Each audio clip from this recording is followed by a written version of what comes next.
现在大家看到的这个平平无奇的土堆啊，竟然是一座跌宕传奇的帝王陵。这位墓主人用了10几年，浴血征战，推翻了大明王朝，登顶权力的巅峰。但仅仅1年时间，又急转直下，兵败身死。他就是明末农民起义的领袖，大顺开国皇帝李自成。各位朋友，大家好，我是俊谷，欢迎来到《一游记》。今天我是专程来到湖北咸宁通山县的闯王镇，探访藏在九宫山脚下的闯王陵。据说这座陵墓啊，还是全国重点文物保护单位，也是闯王李自成人生最终的归宿。接下来就跟随我的镜头，一边逛陵园，一边了解李自成起伏悲壮的一生，解开300多年前关于他葬身之地的历史争议。很多朋友可能会混淆，因为在通山和通城2个县内啊，各有一座李自成墓，但是两者的规模级别差距都很大。通城那一座李自成墓呢，体量很小，仅仅是县级文物保护单位，而我们现在所处的通山闯王陵啊，规格就很高了，布局也很完整，是一座实打实的全国重点文物保护单位。接下来我们就走进园区，看看陵园的整体布局。现在这里整片区域啊，都已经打造成九宫山闯王文化园了。景区有资料介绍，园区总的占地面积呢是达到了427.83公顷，这规模啊是相当的大了。走进大门之后，左手边呢有一座建筑，上面是写着闯王文化园廉政教育馆，一旁呢还矗立着李自成骑着马的铜像，看起来目光坚毅，气场十足啊。陵园的核心就是墓葬主体了，就在广场正对面的山坡上。往山坡上走，首先看到的就是一座仿古石牌坊，牌坊的正中间呢是刻着3个大字“闯王陵”。有了这座牌坊啊，走进陵园就非常有仪式感了。过了牌坊之后呢，还有一段长长的阶梯，墓冢就在上面了。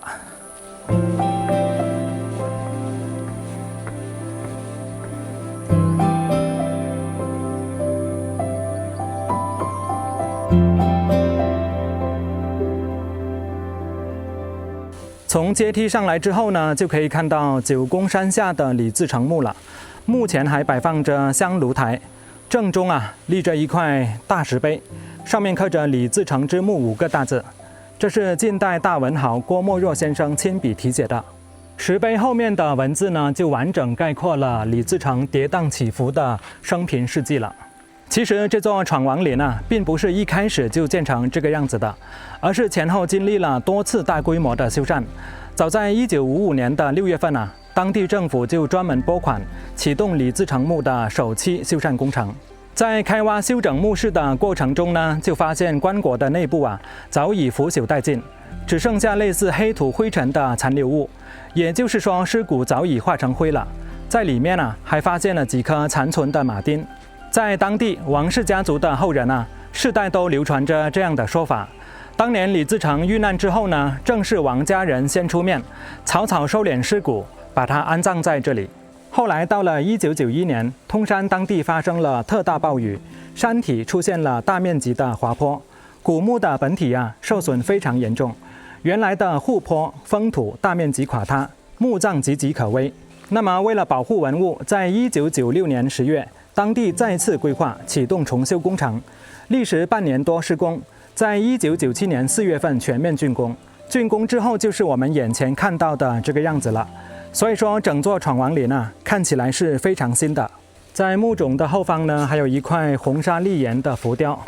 那这些就是他当年征战沙场的画面了。大家顺着我手指的方向往这边看，上面呢还有一块独立的石碑，也上来看看哦。石碑上是刻着6个醒目的大字“李自成殉难处”。再往这边看，这里啊还有一面石坡，上方还刻着3个字“激战坡”。民间相传啊，这里就是当年李自成遭遇山民围困遇害的事发地点了。这里的每一处地标啊，都在诉说着闯王最后的悲壮结局。在石碑的后方呢，还有一条古道，这里写着牛纪岭古道。说不定李自成当年就是从这里下来，然后呢遭遇到山民围困，就被害死在这里了。在石碑的后方呢，还有一句话，我们来看一下：5月自乘至九宫山，时觉自率轻骑野掠，为土人所杀。那么这句话呢，就是从这本书里摘录出来的。从墓冢这里再上一个台阶，就来到了李自成纪念馆了。里面呢是有一个他的头像，我们也进来看一看啊。李自成1606至1645，只活了39岁，魂归九宫山。那这里呢，就是一些记述李自成殉难的文史了。这里还有一些物证，这是大顺军用的木桶，永昌9年。上方还有一个李自成鎏金龙纹马灯。站在目前静静的观望，心里多少还是会有一些感触。世间的每一座古墓，从来都不只是一堆冰冷的黄土，它是一个人走完了一生留下的印记，也是岁月沉淀下来的历史见证。在我身后的这座陵墓里的闯王李自成，一生大起大落，从底层贫苦百姓逆袭推翻大明，又转瞬兵败覆灭。接下来我们就静下心，完整梳理他波澜起伏的一生。根据《明史》记载，李自成出生于公元1606年，陕西米脂人，家境贫寒。小时候经常给大户人家放羊谋生，年少时还短暂出家当过僧人。长大了之后呢，他就进入银川驿站担任驿卒，负责日常递送公文，往来奔波，勉强靠着微薄的俸禄糊口度日。他从小就学会了骑马射箭，性格也比较刚烈冲动。年轻的时候没有少犯事，后来被当地的知县抓住了，要判死刑，最后也被他侥幸逃脱了，就藏了起来，靠杀猪宰羊谋生。彼时大明王朝早已千疮百孔，内部矛盾也积重难返。在崇祯元年，陕北地区爆发大范围的饥荒，赤地千里，颗粒无收，百姓饿到易子而食，苛捐杂税层层加码，底层老百姓被逼得走投无路，各地农民起义接连爆发。李自成的舅舅高迎祥率先举旗造反，自称闯王，率领义军对抗朝廷，成为北方声势最大的一股起义力量。朝廷为了缩减开支，还大范围的裁撤驿站。李自成一夜之间丢掉了赖以生存的差事，而且祸不单行，他之前欠下了地主的债务，由于还不上钱，还遭到百般拷打羞辱。更令他崩溃的是，家里的妻子还与他人私通。在多重打击之下，李自成怒杀债主，还杀了妻子，彻底无路可走。终于在公元1629年，他投奔了舅舅高迎祥的麾下，成为了一名领兵闯将，正式踏上起义反抗的道路。投身义军之后呢，李自成由于作战勇猛，敢打硬仗，谋略过人，很快就成为了起义军的核心骨干将领。在崇祯9年，高迎祥兵败被俘，惨遭明军杀害。这个起义军一下子群龙无首，后来大家一致推举李自成接任他舅舅的位置。他从此正式接过闯王大旗，带领队伍继续和明朝军队周旋作战。起义的前期道路肯定是坎坷的，李自成也多次遭遇明军的重兵围剿，好几次差点全军覆没。在痛定思痛之后呢，他总结过往的失败教训，终于在1640年率军进入河南，精准抓住了底层老百姓的痛点，打出了均田免赋的响亮口号，承诺平分土地，免除赋税，直击土地兼并、课税繁重的社会弊病。与此同时，李自成还严格整顿军纪，约束士兵不准抢老百姓的财物，迅速赢得天下穷苦百姓的民心。民间还广为流传开了城门迎闯王，闯王来时不纳粮，各地百姓争相投奔。在短短的时间里，起义军的规模暴涨至100万，一跃成为明末反明的最核心的主力。1643年，李自成攻克西安，在此建国大顺，定年号永昌，根基彻底稳固。次年，统帅大军一路北伐，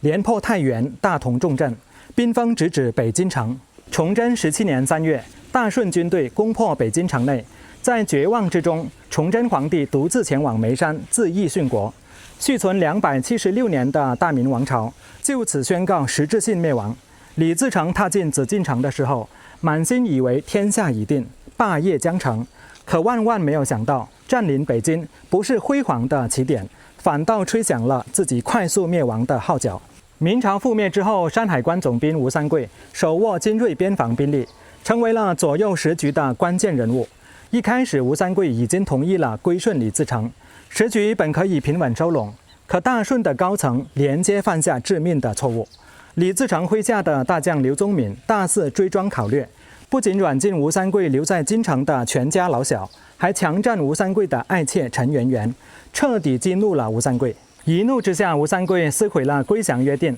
转头投靠关外的亲军多尔衮。李自成察觉到变故，就亲自统帅大军奔赴山海关征讨吴三桂，在一片时展开决战。战事焦灼之际，多尔衮率领8旗铁骑突然袭击，大顺军连日作战，疲惫不堪，腹背受敌，全线崩溃，遭遇毁灭性的打击。李自成狼狈收拢残兵，退回到北京，仓促地在紫禁城武英殿举办了登基大典，正式称帝。仅仅登基的第2天，他就放弃了都城，率领残余部队向西撤离，一路往陕西方向败退。很多人简单地认为，李自成的失败是因为大军进京之后贪图享乐，这个说法不算错，但并不全面。他的溃败是多重错误叠加造成的必然结果。第一，失掉了天下民心，管控部下严重失策。进京之后李自成没有及时收拢明朝旧臣，安抚官绅阶层，反而推行严苛的追赃助饷，严刑逼缴钱财，大肆打压前朝官员。原本愿意归顺的官僚集体倒戈相向，士绅地主阶层彻底离心，统治根基直接崩溃。第二，战略眼光的短浅，严重低估了关外的威胁。李自成全程轻视吴三桂的军事价值，更加忽视多尔衮的亲军势力，没有提前布局山海关防线，也没有预判吴三桂降清的可能性。一招失误，直接打开了满清入关的门户，大顺政权陷入了双线作战的绝境。第三，一片时大败，耗尽主力，从此一蹶不振。山海关惨败之后，大顺精锐损耗殆尽，军心溃散，兵败如山倒，再也无力组织大规模的反击，一路被动逃窜，优势彻底反转。10几年南征北战拼出来的大好局面，仅仅在北京坐拥41天的帝王身份，就匆匆逃离了皇城，由盛转衰的速度令人唏嘘。一路向南败退之后呢，在顺治2年李自成带着少量的随从辗转进入到湖北地界。关于他最终身亡的地点几百年来史学界一直争论不休，最主要就是通城和通山2种说法。根据早期的明史原始记载，李自成兵败了之后呢，就逃窜进入了通城的九宫山。当年秋季9月份他亲自带着20多名骑兵进山筹措粮草，意外被当地的村民团团围困，突围无路。关于具体的死因也有2种说法，有人说被村民用绳索勒死，也有记载是被锄头重击身亡。事后清军还派人前来辨认尸体，由于尸体腐烂严重，面目模糊，根本无法辨认。正是依托这段史料，在1955年通山县筹重资修了一座李自成墓，还专门邀请了郭沫若先生来题写墓碑上的李自成之墓5个字，认定闯王就是死于通城。但是没有过多久，有人就翻阅出了通山当地的宗族族谱，清晰地记载着乡勇程九伯击杀李自成的完整过程。清代不少地方野史、地方志也可以相互佐证通山遇害的说法。经过多方史料考证的核实郭沫若主动修正了自己过往的观点，公开发表声明，注销此前为通城墓园题写的碑文，认可李自成殉难于通山九宫山的考证结论。1988年，通山县九宫山闯王陵正式获批全国重点文物保护单位，获得官方权威的认可。即便有史料和文物的双重支撑，这场跨越300年的历史争议依旧没有彻底平息。民间史学界时不时还会针对李自成的最终归宿展开讨论，各种归隐出家、隐姓埋名的传说更是层出不穷，也给这位传奇闯王的人生结局蒙上了一层浓浓的神秘色彩。而眼前这座通山闯王陵，就是目前官方认可度最高、史料支撑最充分的闯王归葬之地。李自成39岁魂归九宫山，一生轰轰烈烈，仓促落幕。看似只是一个乱世枭雄的个人悲剧，却深刻改变了中国的历史走向，带来了2个深远的影响。第一，亲手终结了大明的统治，为清朝入关扫清了障碍。李自成农民起义持续了10来年，极大地消耗了明朝的财力和兵力，攻破北京，逼死崇祯，直接推倒了明朝的统治架构。大明内部体系彻底瓦解之后，清军顺势入关，逐步平定各地势力，完成大一统的王朝更迭。第二，逼倒清初调整治国政策，反思前朝弊病，亲眼目睹明朝苛捐重税，土地失衡，引发亡国惨剧。清初统治者吸取了前车之鉴，推行轻徭薄赋、休养生息的政策，缓解底层百姓的生存压力，缓和社会矛盾，快速稳定战乱之后动荡的社会秩序。纵观整部古代史，李自成是农民起义具极代表性的典型案例。他靠着体恤民心、均分田地的口号快速崛起，坐拥半壁江山，却因为格局狭隘、决策失当、骄傲松懈，短短几个月之内丢掉了所有成果。得民心可以起兵夺天下，但是守天下依靠的从来不只是一时的民心，更需要长远的治理规划、清晰的战略判断与自我的约束定力。